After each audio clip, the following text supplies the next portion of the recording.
welcome to this week's episode of the Star Wars Universe Podcast. My name is Matthew, I'm one of your hosts.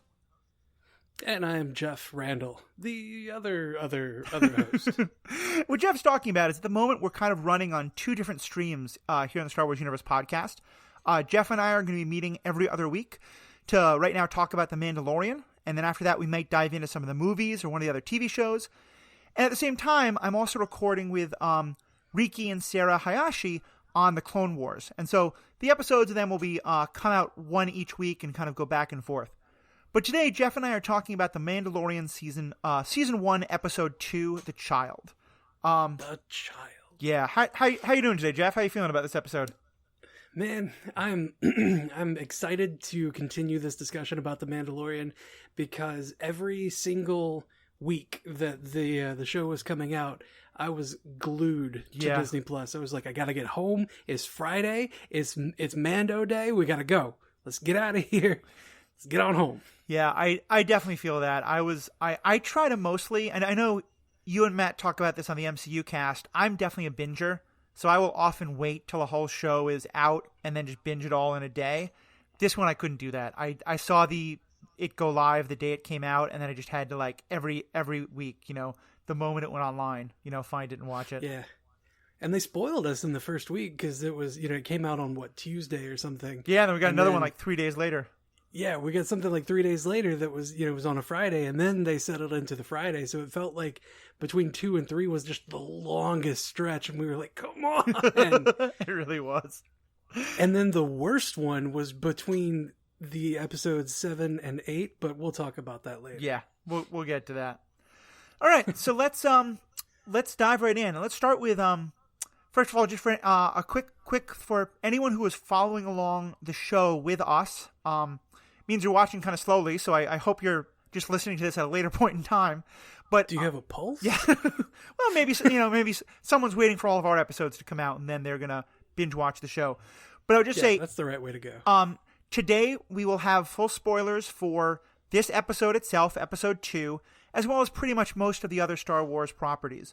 But if you have not yet watched the rest of The Mandalorian, episodes 3 and following, we won't be talking about anything that we learn in later episodes until after we get to a spoiler warning. So you can definitely stick around even if you haven't done that. And then for anyone who hasn't seen it in a while and needs a refresher, or if you just love Star Wars and haven't seen the show but want to kind of follow along with us, let me give you guys a quick recap of the episode. It's a fairly straightforward plot, even though a lot happens. We start with the Mandalorian having found the child, as we're calling it, the baby Yoda, even though it's not technically a baby Yoda, and that whole debate. But he's taking... we have nothing else to call it. Yes. He takes the child. He's coming out of the area he was in. He gets in a fight with a couple of locals that I don't know if we quite understand why he does. But he wins the fight, including shooting a guy in the back as he's running away from the fight. With the first time we see that he has a disintegration ray, which was kind of a cool callback to when Darth Vader says to Boba Fett, no disintegrations. So yes, kind of a nice reminder that the Mandalorians have this power. He comes back to find that his spaceship has been torn apart by Jawas. As Jeff was just pointing out as we were talking, Jawas exist not just on Tatooine, it seems. And they have taken a lot of parts from his ship. He tries to fight the Jawas and get his stuff back, but he's unsuccessful. He goes back to Nick Nolte, who I forget the name of his character, but I just will always think of him as Nick Nolte. Gweel, thank you. And Gweel offers to help and to negotiate, and with some help from Gweel and the Mandalorian coming very close to starting another fight, they negotiate that the Jawas will give them back their stuff if they get the egg. And we were never expressly told this, but people can probably guess, given the Star Wars xenobiology, the egg is that of a large creature that the Mandalorian must fight. The Mandalorian fights the creature, he loses, and he kind of goes into what seems like a prayerful death pose with his knife held out of, I'm about to die, but I'm going to take a little bit more of you with me. But definitely he seems like defeated and done. And as the beast charges, it all of a sudden stops in kind of mid-charge and is clearly being held back by some force or other. Held aloft. Held aloft, exactly.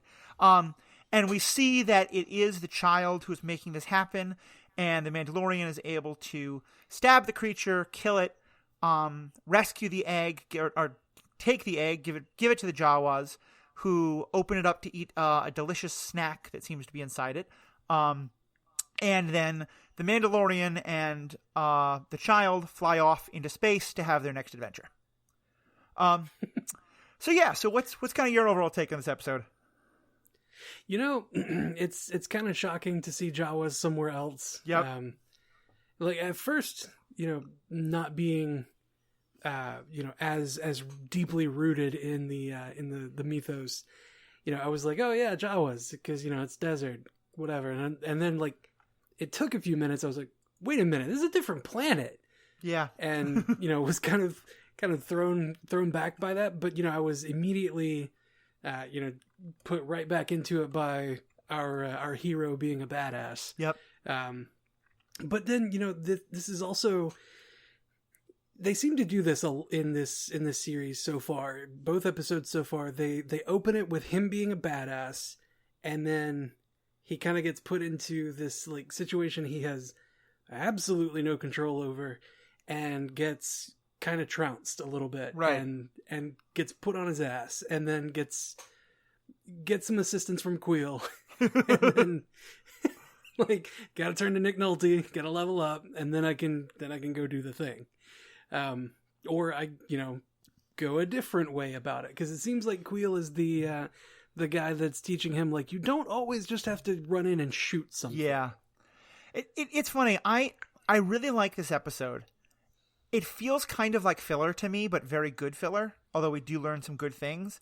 But because it is so repetitious of the plot of the first one, and you and I were talking about this beforehand, it feels to me kind of like in a World of Warcraft or in a an RPG video game or anything like that, where you've got the main quest chain, and they kind of need to fill it out some, so they throw in some quests that sort of advance the main chain but don't take you anywhere.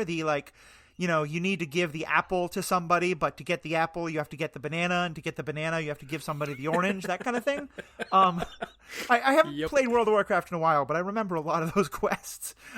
Yeah. And you always had the main one that took you to the quest hub. Yeah, exactly. And then you would get a bunch more in that area, and, then you would do all those, and then that would lead you into the big... you need a party to go into the whatever the raid, dungeon, into the dungeon of the area, and then you come back and finish that one, and then it's like, okay, now go to the next one, or go back to the main city so that you can like really level up and get some real good gear. Yeah. And that's given that we're all going towards him getting the best car, hopefully, to get better armor and better gear, this is very much an RPG style thing. Yep. But go ahead. I love it. I love that it follows that sort of we'll call it a story or just a format. Yeah. Like, I love that it follows that format so well. I know this is kind of a point of contention these days in geek media. Obviously, I think the move towards more plot-driven story arc storytelling is great. But I like when it's a little bit episodic. Like, I like TV shows where there is a main plot and we're advancing the main plot, but there's also kind of a side, a plot of the week that we also have to take care of, and they're kind of balancing both. Especially because I like that it kind of shows you a day in the life sort of thing. Yeah. And that's this felt to me very much like a day in the life of a bounty hunter on a strange planet, in a way that I really liked, especially because I thought it did a really good job of feeling like an episode, but also not feeling like if you skipped this, you wouldn't miss anything, because we actually learned quite a lot about all three of the main characters today: Queel, the child, and especially Mando. Oh, yeah. Yeah. I mean, it's definitely not...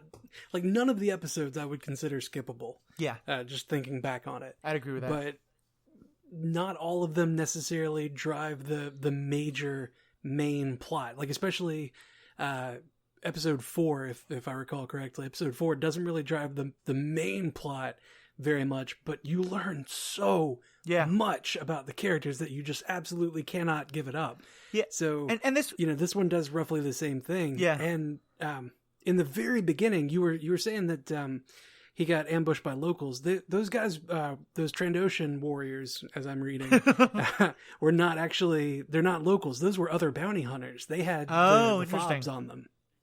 Okay. Oh, that's cool. I'm glad you saw that point, because that also that helps to answer one of the questions I had, because I do think one of the interesting things in this episode is we get to see just how ruthless Mando is. And it's I know you're a big MCU guy, so I'm wondering if you kind of feel this way. I was getting serious Punisher vibes here. I'm telling you, man. Right? I said it last time I was on. Like, Mando Punisher is the thing. Because, like, I get it more now if we know that these guys are a threat and they're going to attack again. But there's something a little, not the most heroic about shooting a guy in the back and disintegrating him. Oh yeah. And similarly, like when he comes across the Jawa stealing his stuff, like stealing's not great. I get that, and it can suck. And yeah, but disintegration though, and like he doesn't like just jump right in and be like, "Hey guys, no, stop," and like start shooting immediately. No, he goes down into sniper pose. He like takes his time, lines up his shots, and then starts blasting without any attempt to be like, hey, I've got a rifle drawn. Give me my stuff back or I'm going to blow you all away.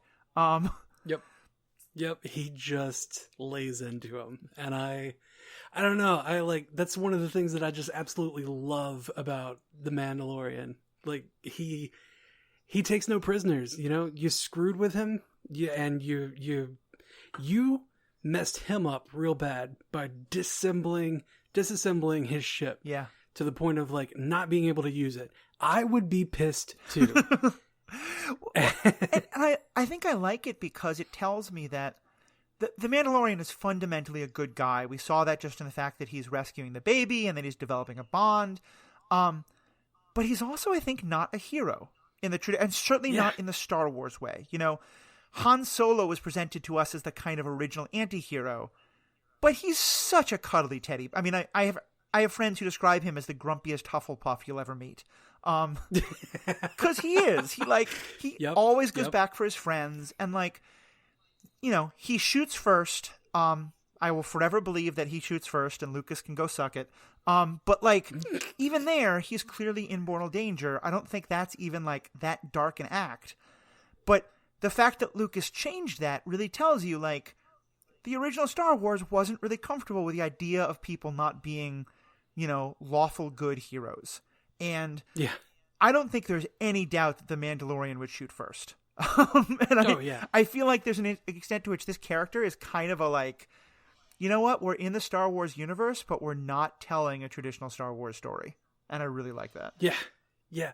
That's one of the things that I loved about it from the very beginning is that, yes, this is a Star Wars story, but there's not a lightsaber to be seen. This is at closest, this is a Western. Yeah. This is a Western in space.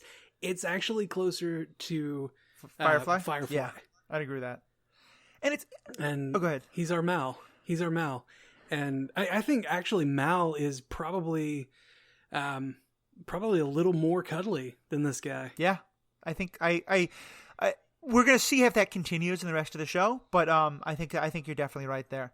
The other thing I was going to say on that is I really love what you're saying because, like you said, to me, I think it's very easy to forget, and I feel like the last movie especially made this mistake, that it's only a tiny, tiny minority of people in this huge galaxy who, like you said, have lightsabers and have, are at the Battle of Yavin, are at these, super important battles. And I love stories that are about that day in the life. It's why I mentioned this last time. I really love some of the first season of Agents of S.H.I.E.L.D. And I love, other movies and TV shows from both Marvel and DC, which are about, what are the things that Superman would never notice, but that are still happening and are still in their small little worlds, very important things. And I really love that we're doing that here.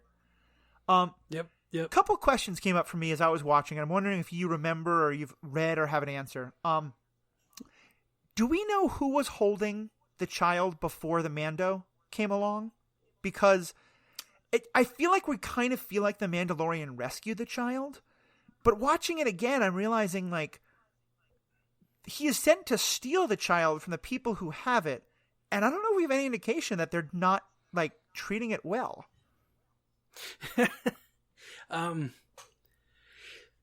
What I understand about it is that, from what I recall, it was a gang that had the child.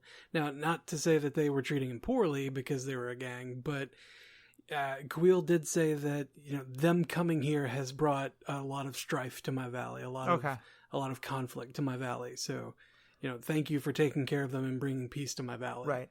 So this isn't necessarily like the group that loves and worships the Yoda people and wants to protect it from all the evil bounty hunters. This is possibly someone else. It's sort of like two different people fighting over the same asset, both of whom want it for kind of nefarious purposes. Is that kind of more the take you have? Yeah.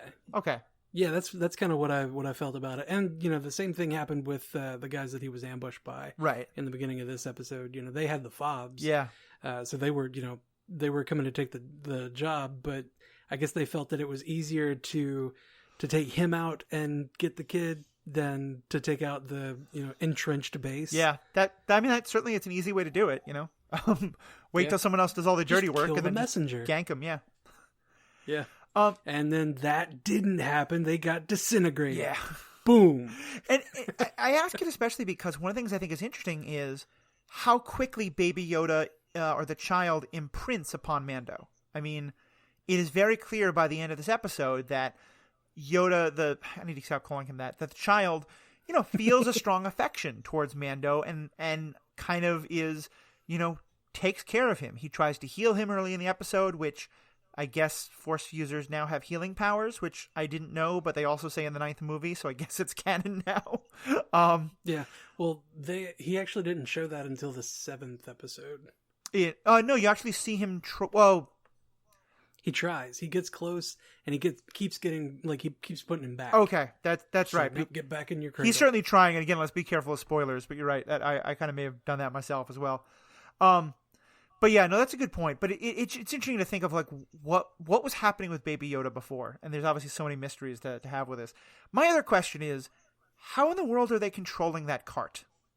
Like, he put it on follow. Okay, so it just has an auto follow feature.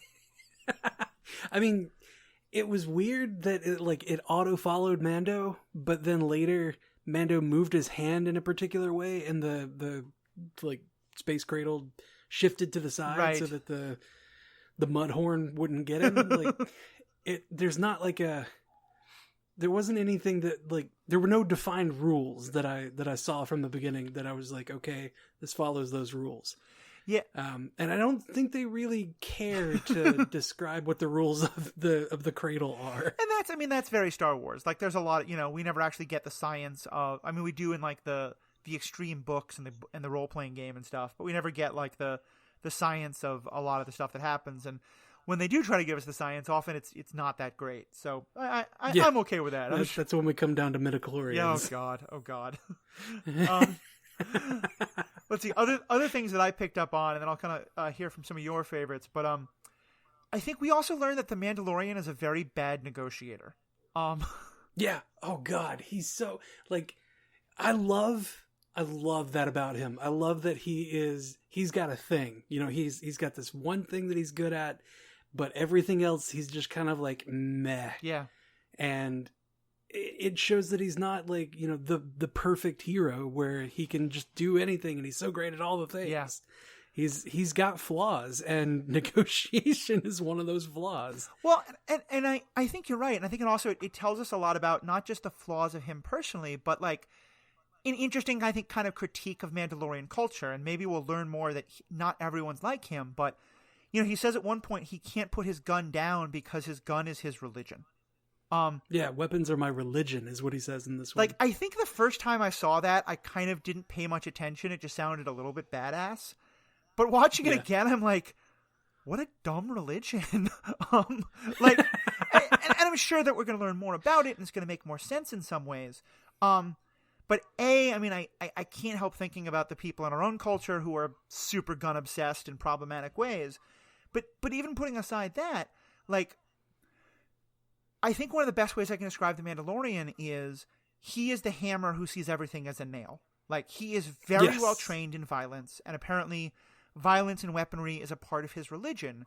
And so he has that hammer nail attitude of, he looks at a problem and his first thought is, how can I use violence to solve this? And like I said, I think it's really good that I can't remember his name, Nick Nolte, Queel, thank you, is able to be like, no, calm down. Maybe we can solve this in another way. And it kind of still is with violence. He just has to do violence to a large creature, but, you know, at least it's not against the Jawas themselves. Anymore. Yeah.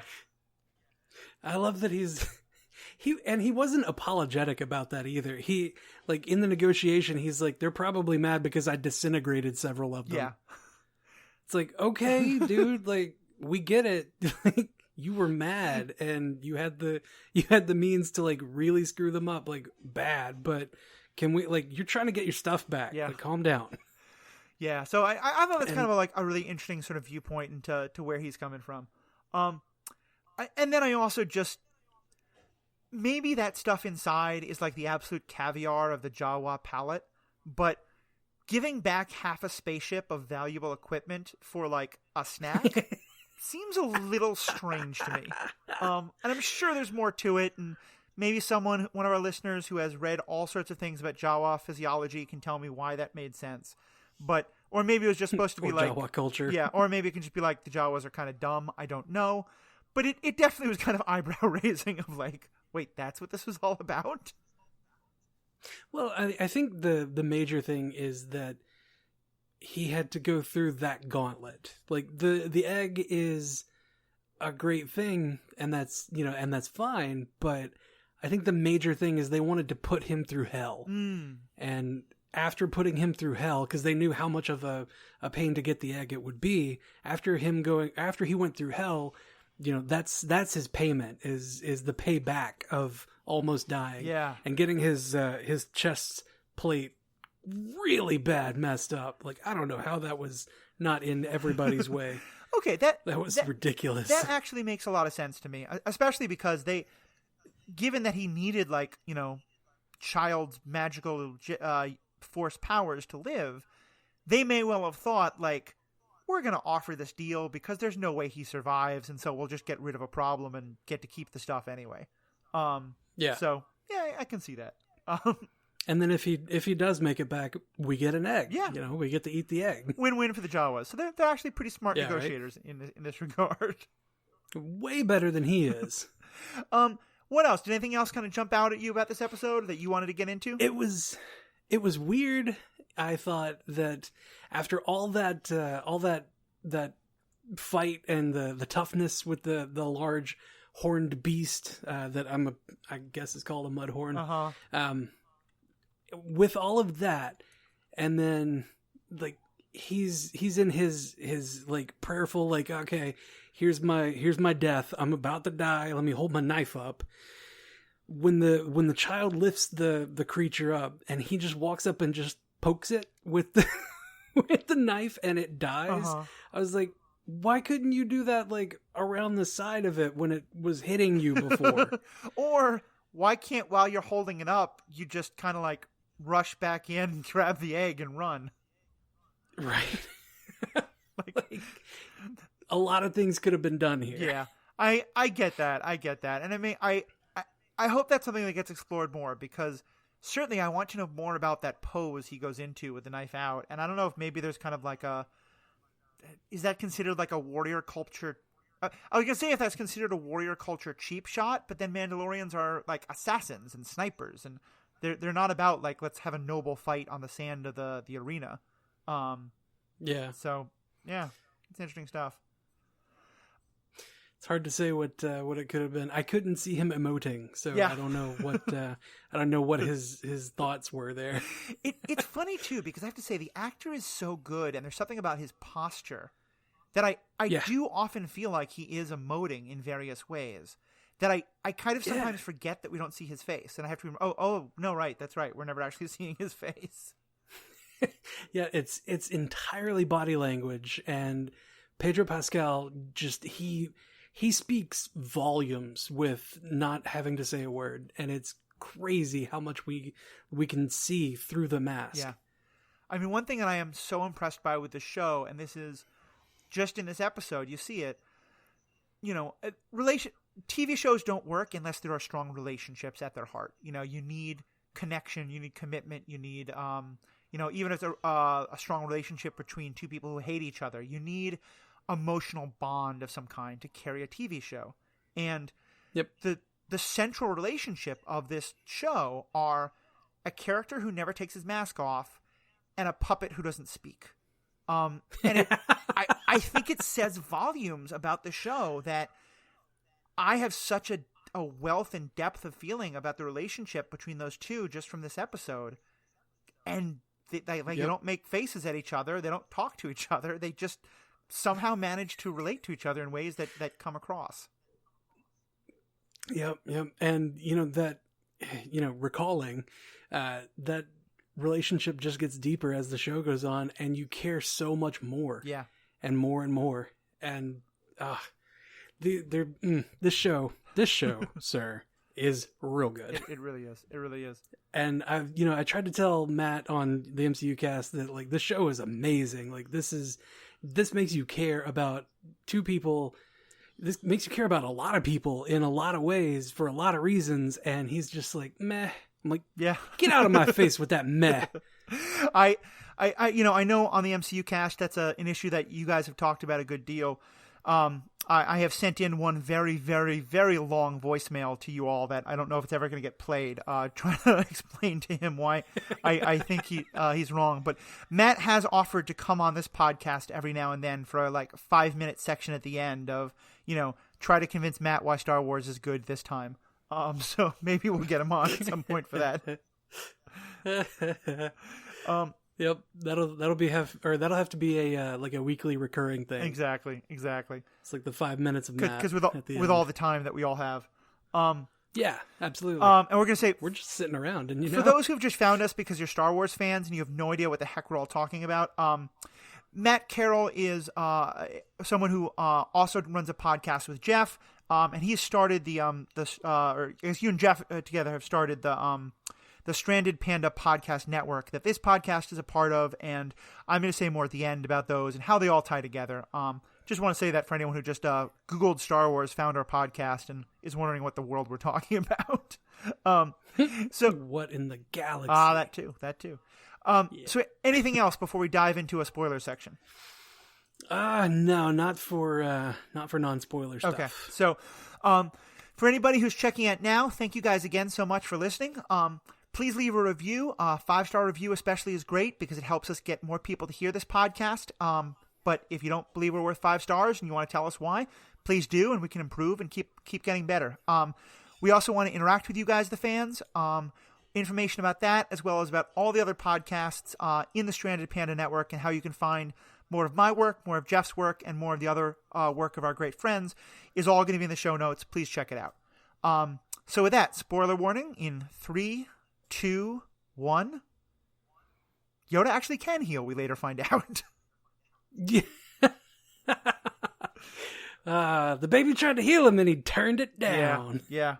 I will say, I think it's actually, I don't know yet. I don't think we ever learned this through all of season 1, so I wonder if we're going to explore it in season 2. But I have a theory, because the Mandalorian doesn't understand what's happening when he reaches out like that, and the Mandalorian doesn't understand what is happening when the child uses the Force to stop the creature. And it confirms for me something that I think is actually pretty cool, which is I think the Mandalorian has no idea who Yoda was, and probably doesn't know that this thing looks like I'm guessing he at least has heard of the Force, but he might be in the kind of Han Solo, it's just a weird religion idea. But he knows enough about the fight with the Empire that I think he knows that the Force at least exists, and maybe that Luke Skywalker existed. But I certainly think we get, he has no idea that a creature who looks like this child was one of the strongest Jedi in the world, in the galaxy. And I love that. I love that it's not perfect information for everyone. Yeah, I mean, just because of that, you can see that like he doesn't, like he's not building this relationship with the child just to try to get on the good side of the future Yoda. Yeah. You know, he's not like, you can do something for me, so I'm going to be nice to you so that you're nice to me later. Like, he's not doing any of that. He's just doing the right thing by the child. Right. For the most part. Other than, you know, when he takes it back and almost sells it. Gives it to, yeah, pretty much sells the child. You know, we'll talk about that. But I think it's right. I think we do now know, having seen more of the show, that it's not just that he has this random feeling for this random child. It's that he himself was an orphan, and he's part of a religion and he's culture a foundling. That's built on the sponsoring of foundlings, of orphans. And I feel like knowing that actually puts this scene in a whole different light, because now I watch everything he's doing, and I feel like he's just, this is how he's been raised. This is how he's been taught.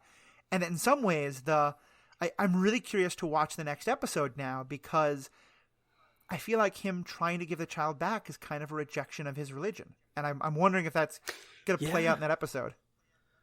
Yeah, but if you remember that he was so torn about that decision. He was so broken up over it because he knew that went against everything that he had been taught. Yeah. And everything that he knew of being a Mandalorian.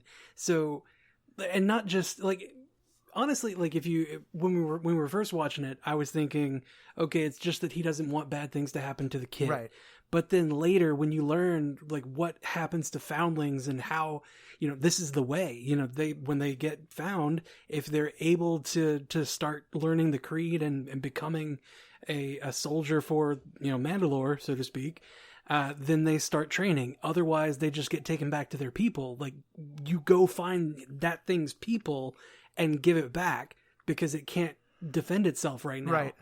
So when you see that happening, it's like, oh my God, that's so much deeper now. And there's so much more conflict. And like, you could see it on his helmet that there was so much conflict in him. Yeah.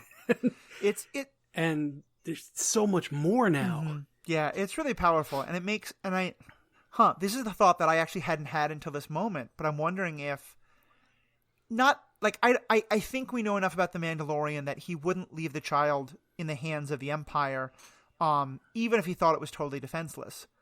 But I wonder if part of why he starts to, like, because I think it's clear he starts to think of this child as a possible Mandalorian, a foundling. And I'm wondering if it's in part because, starting in this episode, he starts to see this child is not helpless. It actually can defend itself. It can kick a little ass. And maybe that's when he starts to be like, yeah, this could be a warrior. This could be a Mandalorian warrior. Ugh. I love that picture that you sent me last week. Of of the Yoda in Mandalorian armor. Yeah, I'll put it up. It's exactly what Jeff and I were discussing on last week's episode of, it's Yoda, a little baby Yoda, a little baby child in the Mandalorian armor with the ears sticking out. And it's absolutely adorable. It's perfect. It's so perfect. Yeah. It's everything I ever wanted. I think they need to have Beskar to cover the ears for more protection, but, you know, still, it was super cute of an idea. He'll just heal himself. It will be fine. Yeah, exactly. They grow back. The Yoda race is part salamander, apparently. Yeah, a little bit. It'll come back in a weird color, but it'll, you know, it just hasn't tanned yet, so it'll figure itself out. I'll also say, and this is kind of looking ahead towards season 2, but I'm normally the person who hates mysteries to be kept alive forever. You know, I want the shows to eventually start to tell me what's what. But, right. And I certainly want that. I want to hear more about why the Empire wants this thing. I want to hear more about how it came to be. But I don't know, I was thinking about this when you were just saying about, like, going back to its people. There's a part of me that loves that Yoda's origins have been kept such an utter and complete mystery for this long in the Star Wars universe. And I kind of hope that stays the same in this. I don't know if you feel the same way, but, like, I'd love to, like, have the curtain pulled back a little bit, but I don't know if I want to go to the Yoda species home planet. Does that make sense? You kind of see it differently, or? Yeah, I mean, I could see that you know, if we had the curtain pulled back, we would just see that, you know, it's just this swindler, you know, cranking handles and pushing plungers. Like, if we got if we got insight into the culture that Yoda comes from and why he speaks the way he does and things like that, like if you have all of that exposed, it loses the novelty. Yeah, I think it's very true. So, I don't know if I want them to just open it up. I would prefer, honestly, that he be searching for these people for so long that the child just grows up with him and he's super old by the end of it, and has passed on all of his Mandalorian ways. This is the way, or the way this is. Yeah, I can like that, and we're looking way ahead now, but if Force Yoda were to appear in the last episode of the last season, or even the last episode of the second to last season, kind of confirm this is one of my descendants, but there's no more, and he is a Mandalorian now. I'd love that. I'd love at least a little bit of that connection. But yeah, I don't want to go back to the Yoda species planet or anything like that. Yeah, I want it to just not be known. Yeah, I mean that could be pretty cool too. I mean, we before the prequels came out, we thought Yoda is just this guy who lives on Dagobah. Maybe that's where he's from, is Dagobah. And then the prequels came out and it's like, oh, Yoda's on Coruscant? What's he doing there? And certainly in the prequels, we also learned that there's at least one other Yoda species creature, who I think is also a Jedi and has he's pink instead of green and a little bit taller than Yoda. Or it might be a she. I have no idea what that character's gender was. But yeah, this also gets in, and this is kind of a larger meta question, but because again, this episode wasn't actually that deep, there's not too much to talk about, so I can throw this out here. Because I think I want this to stay a small story. And I was thinking about this in terms of, I don't want this story to wind up we're right now in the period that, was between movie 6 and movie 7. And obviously a huge amount happened, including the establishment of the Republic and then the establishment of the First Order. And I don't want this movie to be why all that happens. I don't want there to be some huge plot and we find out that it's actually, Snoke who's behind trying to get the child or something like that. I would hate that. But I wouldn't mind it if over the course of this story, as just kind of background, we wind up learning more about the origins of the First Order, or we hear people talking about how the Republic isn't bringing order and they kind of miss the Empire or anything like that. Do you know?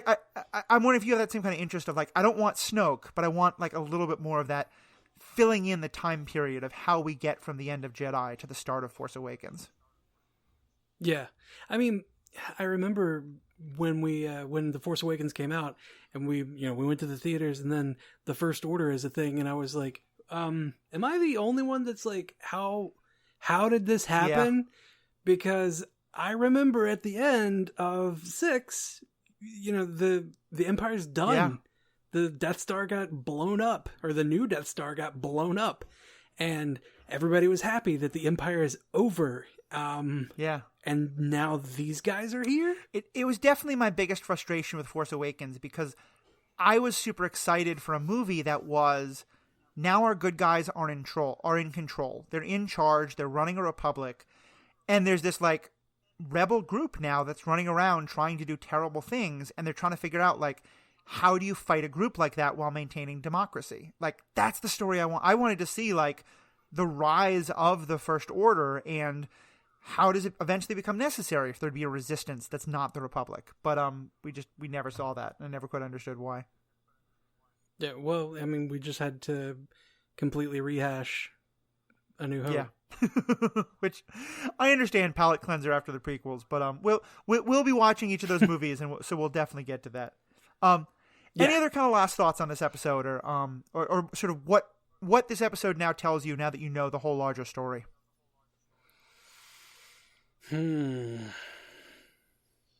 I found it interesting that Kuiil has a history. Yeah. And Kuiil has a backstory. And I want to know more about Kuiil's backstory, even though, he's gone. I think that there's room for little baby Nick Nolte to come up. Yeah. Maybe in another series. That'd be, especially because, and this we don't learn much later until Kara comes back to that planet with him, but knowing that he actually worked for the Empire and that that he did it kind of as a slave and he feels guilty about, it's interesting. He feels like he's not happy he did it, but he also doesn't feel guilty because he feels like I had to do this. Yep. I paid my debt. I am done. I'll never go back there again. Yep. That's such a rich story right there. And yeah, I would love it if we got some more of that. Oh man, like there's so much there. There's so much just juiciness there that's just waiting to be dug up. And we just go ahead. We lost him. Too soon we lost him. It's funny because I made that joke at the beginning about this being kind of like an RPG or a WoW type game. But the more I think about it, the more apt that seems, because I like my partner and I both love to play games like that, and we kind of pass the joystick back and forth between us. We did the Spider-Man game, we did the most recent Final Fantasy, and most recently now we're doing Divinity. But it's funny because I just want to focus on the main plot, and every time we go to a new area, there'll be all these little threads that are like, oh hey, do you want to learn all about like the wildlife in this area? Or do you want to learn all about like the weird political infighting happening in this particular city? And, she loves to like pull on those threads and go on all those side quests and learn all about that rich flavor. And that's kind of what this is. Like, this to me feels like a fantastic game where we're getting all these little threads of like, this guy who used to work for the Empire and the bounty hunters who had Yoda before and the, yet another planet with a huge animal on it for biological reasons that are never explained. And megafauna, yes. Yay. And like, I think I'm glad we're focusing on the main plot, but I also want to pull on all those threads, Yeah. So yeah, I would love it if we get more like novelizations and things that kind of build out this world even further. But there's, it also makes me feel like I hope we get 5 more seasons of this, as well as other shows set in this world that get to just show how interconnected this universe is. Yeah. I was excited when I had heard that there was going to be an Obi-Wan Kenobi series, and just kind of about him and his time away, because there's a long span of time where he gets old and turns into a different person. A different actor entirely. Yeah, that's definitely true. And, apparently that's been, indefinitely shelved, if I'm not mistaken? I think so. And I don't know if this is true, but I think in part it is that there are a couple of Obi-Wan books that were written that are also Star Wars Westerns. And in part because they're set on Tatooine and it's a desert planet, but also just like he's very much kind of like the lone Jedi. And my understanding is that they started with that idea and then decided not to go that route, but still were in love with the idea of a Star Wars Western. And so The Mandalorian kind of took its place. So I don't know if we will get that, but maybe. I mean, I think it would certainly be another, an interesting way to fill in more of the gaps of what was happening in that time. Yeah. I don't necessarily need another Star Wars Western. I just... I was excited about more world building and more, kind of fleshing out. Cause like we've, the Skywalker line of, the Skywalker story is done. It's over. I'm done with it. I'm okay putting that to bed. And the Palpatine story. I'm very okay putting that to bed. The Palpatine story didn't need to be even brought back. Also agreed, but yeah. We'll talk about that on a later episode. But, I want more of the rest of this galaxy, because there's so much to it. I mean, like we said in the last episode, I played the Old Republic, the BioWare MMO, and just loved all of the different stuff that you got to read about and go and explore and see, and like I want that. I want this to do that. Yeah. And I think that this show can, but there's probably room for other stuff. It doesn't necessarily have to be like, the old Western style that this one is, but there's other genres. Yeah, I hope I hope that is true. I will say though that especially after this last movie, I think they need to get a John Feige to run things for that to happen. And granted, John Feige is making the show, so maybe we're moving that direction. But what I mean by that is that what has made Marvel so good, and what has I think also made Star Trek so good, because I know Star Trek also, like, there's a Star Trek Bible in which is just written down, like, anytime our heroes encounter any particular race, it is written down in this book, and as well as everything we learn about it, so that if some other writer wants to take our characters back to that race, they have to stay consistent. And the consistency isn't perfect, but they certainly try very, very hard to be incredibly consistent in a way that I feel like nothing had done before Star Trek, and nothing else really since has done except for the Marvel Cinematic Universe. And I think one of the major failings of the last three movies was that they didn't have that. They didn't have someone saying, okay, Abrams and Johnson, you guys have to be on the same page, and also here are the guidelines you both have to follow. And so I'd be a little nervous if we start getting more shows and, like, someone says, okay, well, The Mandalorian established the world is kind of like this, but actually I'd much rather have it more like this. But as long as we can have someone who's working to give us that, consistency across all the new Star Wars media, yeah, I'm with you. Yeah. I want to see all the new stuff. That unified vision. Yeah. It's funny that we talk about it, in comparison to the MCU. Jon Favreau is the director of the first Iron Man and the second Iron Man movie. And then Kevin Feige kind of, became the main executive producer that was kind of the full, he had this unified creative vision for, the whole universe and everything. Jon Favreau wrote and was showrunner for the Mandalorian, and Kevin Feige has been put on, creating some other Star Wars content. So we might get Kevin Feige and Jon Favreau working together to start up a great cinematic universe. That would be fantastic, and I think I missed I think I said that Feige was the one who was helping to write this, and you're right, it's Favreau. It's really annoying that they have the same such close last names. One of them should really change it. But you're right. Like, I think if we just have, like, someone who is at the helm and someone who's making sure to say, like, okay, you're writing this new show and you want to take a character to this planet. Well, remember that we went to this planet on this episode of this other show, and you have to stay consistent to what happened there. And I know that is, like, that is hampering some writers and directors. And you and Matt have talked about this a lot, that sometimes particular writers or directors don't want that and wind up, walking off. I think, like, one of the people who's helping to run the new Doctor Strange movie left in part because of that kind of thing. And I have to imagine that there are a lot of writers who are going to say, like, okay, you're going to somewhat limit the story I can tell, but I get to write a Star Wars story? Sign me up. Right? Like, I can follow rules. Yes, sir. Exactly. So, yeah. Like, I'm really good at fighting or following rules. Yes, sir. I will march in step. So, at this point, I think we're pretty far afield. So, any last things on this episode before we close out? Not for this episode. Just, excited to watch the series again because it was so good. No, I'm really glad we're doing this because I think it's a really fun way to kind of, I am finding that there's just so much on TV that I'm not sure I would have watched The Mandalorian again anytime soon if I hadn't had a reason to. And I'm finding that I'm getting so much, like, there's some shows that you watch once and that's fine. There's some that if you watch it a second time, now that you know the big reveal, you get so much more out of.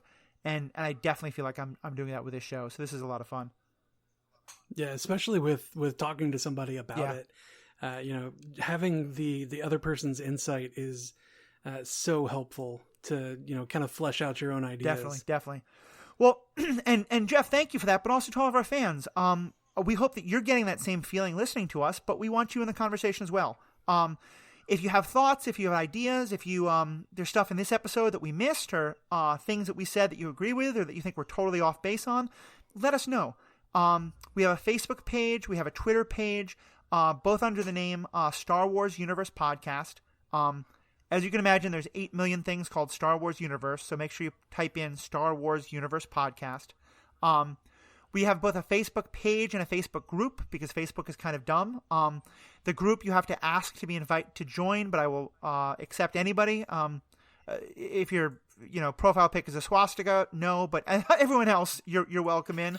But it's a gotta change my exactly now. But it's a great place to join and to be part of the discussion, or just comment on our Facebook page, or tweet at us, or any other great ways to get in touch with us. We also have an email. All that's going to be in the show notes. As mentioned before, this podcast is part of the Stranded Panda Network. Jeff, you're I think that's much more you and Matt's baby than mine. So do you want to just say 10 seconds about what that network is? Sure. The Stranded Panda Podcast Network is a collection of nerdy podcasts where any fandom is welcome, really.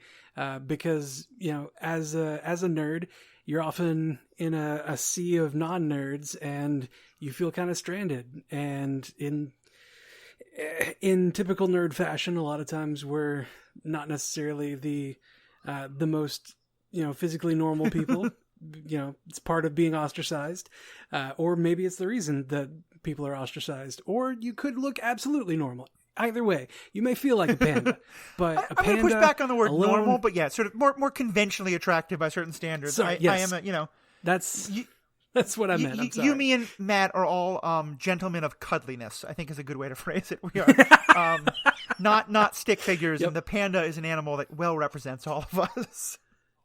Yes, absolutely. And, it can represent, stranger in a foreign land if it's stranded somewhere. So you might just really love bamboo and then you're a panda too. We'll make a podcast about that too. Yeah. But yeah, that's a great description of it. And we're moving towards having a website.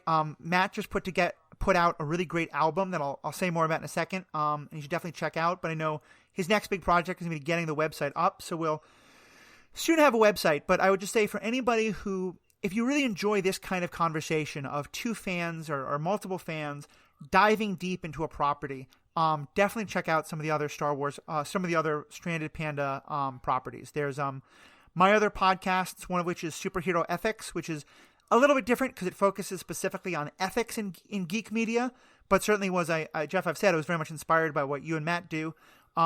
And my other podcast is the Orville Universe podcast, which is very much like what you and I are doing here, but about the TV show The Orville. Other podcasts in the network are the kind of granddaddy of them all. The two that really started things is, Jeff, you and Matt have the Marvel Cinematic Universe, which does this with all of the Marvel properties and does just you guys manage to always have something out like 3 hours after it hits the theater, which I both love and hate. Because I can't wait a day or two to go see something. I have to see it opening night because I'd also miss out on what you guys have to say. So it's very annoying in that way. But it's because you guys always have such great things to say. So that one, and then around the same time, I think friends of Matt's. I'm not sure if Jeff, they're also friends of yours.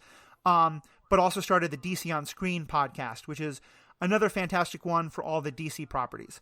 Other than that, also there is the Star Trek Universe podcast, the Who Watches the Watchmen podcast, and a number of other great ones. And we actually just recorded our first episode of Binge This, the one that's focusing on sequel culture. Nice. Oh, that's awesome. I'm really looking forward to hearing that and being a part of some of that too. So please check out all of that. Also, for any of you who are music fans, Matt Carroll, the guy we keep talking about, has gone a little off the deep end musically with his new Star Trek podcast. He got inspired. They did a whole bunch of episodes kind of getting ready for the new Picard show. And then he wound up actually writing a song about each of them as a tribute to Picard. They're really great music. Some of them I absolutely love. And he goes to a whole bunch of different genres of music, which I think is really impressive. And some of them really in the lyrics really get at the heart of what makes some of the Star Trek episodes so powerful, as well as being great songs. So definitely check that out. I believe the album is called Earl Grey Hot, and that will also be, again, a reference to Picard. That will also be in the show notes. So Jeff, thank you for being here. Riki and Sarah, look forward to having you guys on pretty soon, and then Jeff will have you back. Thank you guys to all of our fans, and to everybody, have a good day. I have spoken.